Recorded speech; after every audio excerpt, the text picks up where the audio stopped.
Assalamualaikum warahmatullahi wabarakatuh. Waalaikumsalam warahmatullahi wabarakatuh. Pak Advan, kita bertemu lagi nih. Iya. Kebetulan beberapa kita sudah bertemu sebulan ya. Sebulan. Jadi pas kita lepas ke halayak ini, jadi banyak sekali komen. Iya. Jadi komentar-komentar ini saya rangkum dalam sebuah tulisan ini untuk kita evaluasi kembali. Jadi mudah-mudahan apa yang kita bicarakan sebentar ini bisa berkelanjutan dan berkembang. Jadi kebetulan saya sudah merangkum semua ini. Ada pertanyaan pertama ini Pak. Iya. Mudah-mudahan kita bisa Berikan jawab, pencerahan ya, lah. berikan pencerahan. Jadi kita komunikasi santai saja. Iya. Jadi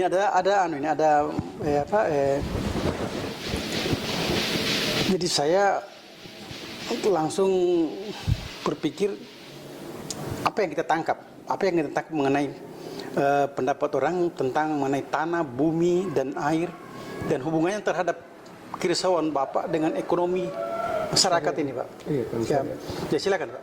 Iya, terima kasih Pak. Assalamualaikum warahmatullahi wabarakatuh. Waalaikumsalam warahmatullahi wabarakatuh. Begini, Undang-Undang Dasar kita Iya. menjelaskan bahwa bumi, air, dan kekayaan alam yang terkandung di dalamnya adalah milik negara. Diusahakan sebesar-besarnya untuk kemakmuran rakyat. Sekarang ini kalau kita melihat bahwa sudah begitu banyak eksploitasi yang kita lakukan, pengerukan, mengambil potensi kekayaan alam kita ini, tapi implementasinya terhadap peningkatan kesejahteraan masyarakat kita masih kurang. Bisa saya katakan kurang. Kenapa? Angka kemiskinan di Indonesia ini masih begitu tinggi. Nah, semestinya sudah ada implementasi ketika ini dilakukan eksploitasi, pengerukan, kesejahteraan sudah harus bisa dibuktikan, bisa diwujudkan. Nah, oke lah pemerintah mungkin masih fokus pada pembangunan infrastruktur, kita tidak bisa salahkan juga, karena itu salah satu produk. Tetapi ini tidak bisa diabaikan. Oleh karena itu saya sependapat dengan komentator bahwa bumi, air, dan kekayaan alam digunakan sebesar-besarnya, harus digunakan sebesar-besarnya untuk kemakmuran rakyat. Jangan diambil tapi kesejahteraan ini belum terpenuhi. Nah itu. Iya.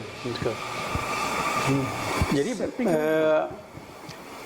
memang kalau kita lihat Pak, saya juga memperhatikan nih karena saya juga pemerhati tentang lingkungan hidup. Iya. Jadi kerusakan yang selalu banyak, tapi keuntungan bagi masyarakat belum dirasakan. Belum terasakan. Nah, jadi saya rasa ini adalah salah satu teknik untuk menjawab semua ini. Iya. Jadi apa namanya TSJ ya? Iya. Kalau Jadi apa peran TSJ Indonesia nanti ketika menjawab tentang adanya potensi yang dikelola tetapi belum bermanfaat kepada masyarakat. Berarti ini jawabannya. Ini jawabannya. Ini salah satu jawabannya.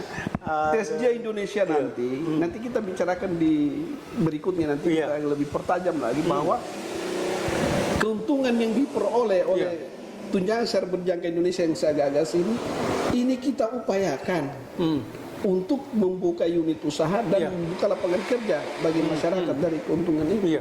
Sehingga terwujud kesejahteraan. Nah, gitu. Betul Pak, betul. Kemarin saya juga sudah berpikir tentang ini. Kan kalau misalnya kita punya kekayaan alam kan, seperti kita punya sungai ini kan ada namanya galian C di situ. Galian C situ. Jadi memang harus kembali ke desa. Nah, otomatis seiring dengan berkembangnya TSJ ini, otomatis semua usaha itu pasti masuk ke itu. Masuk ke itu dia. Misalnya kan kita punya keinginan untuk dibantu oleh pemerintah melalui BUMDes misalnya kan, BUMDes. Tapi BUMDes juga karena maju karena TSJ, seiring dengan itu berarti ada namanya unit usaha yang dikelola oleh BUMDes. Ini semua yang saya berpikir tentang itu. Iya, itulah. Jadi begini. Kalau kita berbicara galian C, galian C di daerah kita kan banyak galian C. Kita harapkan yang memiliki izin, bahkan sampai produksinya itu dikelola oleh BUMDes. Nah, itu maksud saya. Akan dikelola oleh BUMDes, tetapi pertanyaannya, apa BUMDes punya modal? Apa BUMDes punya modal. Makanya TSJ TSJ ini Indonesia penting sekali hadir. ketika dia berdiri dan sudah punya modal, dia bisa mengambil alih izin, pertama izin lokasi. Iya, terima kasih ya. Kemudian kalau ini berkembang terus sampai pada izin produksi. Bisa kita pegang. Jadi potensi-potensi yang ada di desa itu nanti sepenuhnya menjadi milik masyarakat desa itu.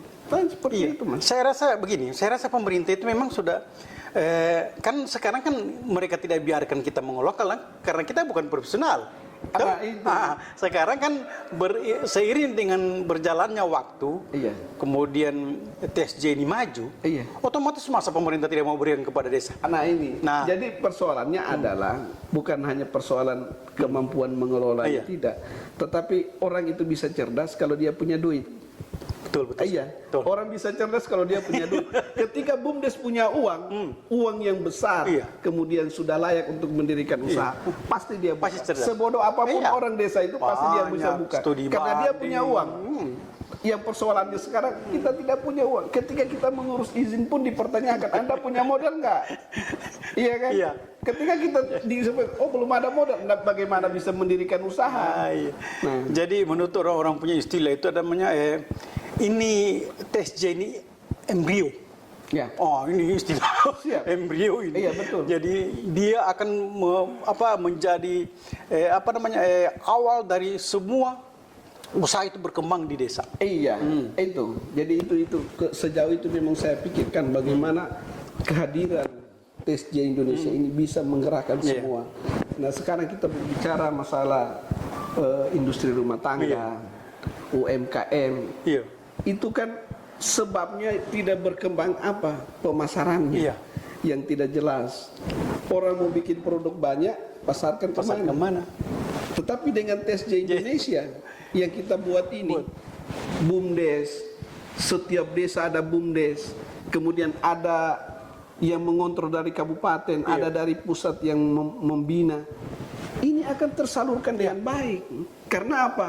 Negara kita ini kan negara luas, besar, penduduknya besar, dan modal dasar pembangunan itu disampaikan dalam undang-undang adalah jumlah penduduk yang besar.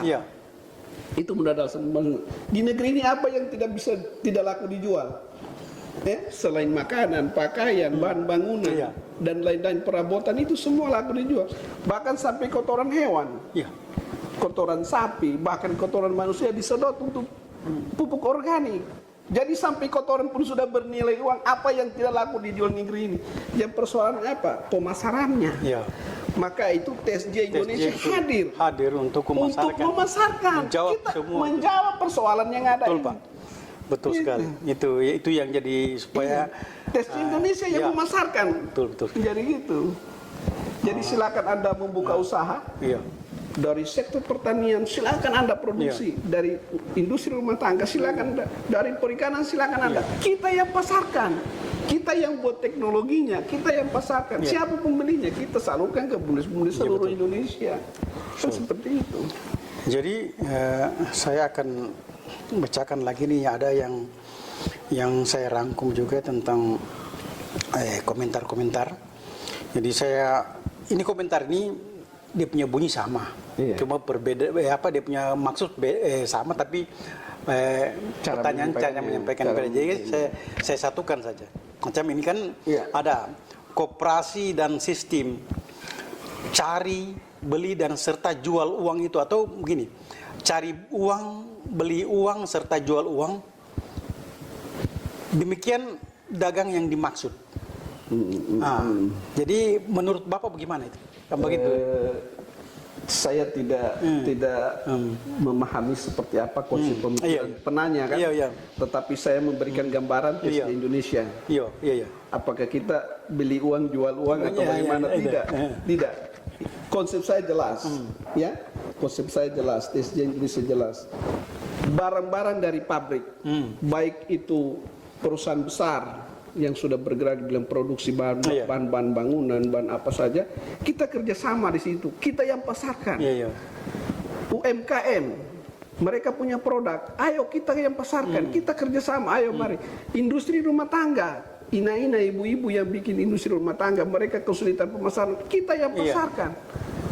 Jadi kalau ada mengatakan beli uang jual uang, saya tidak paham ke situ. Iya, Tetapi tapi- sistem kerja kita adalah membantu masyarakat dalam hal memperoleh barang dengan mudah dan murah. Iya.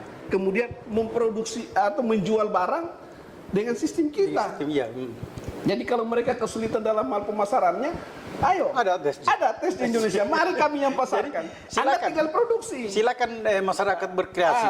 Bahkan kalau kita sudah berkembang, Mas, kita nanti lakukan bimbingan-bimbingan, bagaimana kemasannya, bagaimana masalah kehalalannya, itu sampai ke situ. Karena di anggaran dasar saya sudah sebutkan bahwa ada nanti satu bidang yang menangani tentang produksi dan pemasaran. Iya. Jadi bagaimana membuat label, bagaimana mendapatkan badan POM-nya, kalau kita berbicara produksi makanan. Nah, sampai sejauh itu. Jadi apapun yang dijual di negeri ini, ayo mari kami yang pasarkan. Tugas Anda hanya membuat. Karena selama ini persoalannya adalah sisi pasar. Siapa yang pasarkan? Di satu desa misalnya kita lihat contoh. Ketika ada orang menjual, contoh misalnya, pisang goreng laku, tetangga bikin pisang goreng juga. Akhirnya siapa yang beli?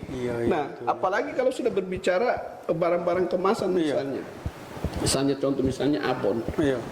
Orang bikin abon, potensinya banyak, ikannya banyak, tahu sudah cara mengelola, mungkin sudah dilatih cara tapi dipasarkan kemana? Ini kan lingkup pemikiran masyarakat itu kan sempit. Makanya hadirnya Tes Indonesia ini yang membantu masyarakat. Ayo kita kirim kemana saja. Gitu. Berarti kalau ada pendapat mengenai menyaingi para swasta itu tidak benar. Tidak. Saya katakan sama sekali tidak. Tidak, karena malah mitra. Malah mitra. Iya. Kita mitra. Tidak ada komen yang saya lihat bahwa kehadiran tes itu akan mencegah para pengusaha. Para pengusaha itu. Sesungguhnya tidak. Saya katakan ayo kita jalan sama-sama.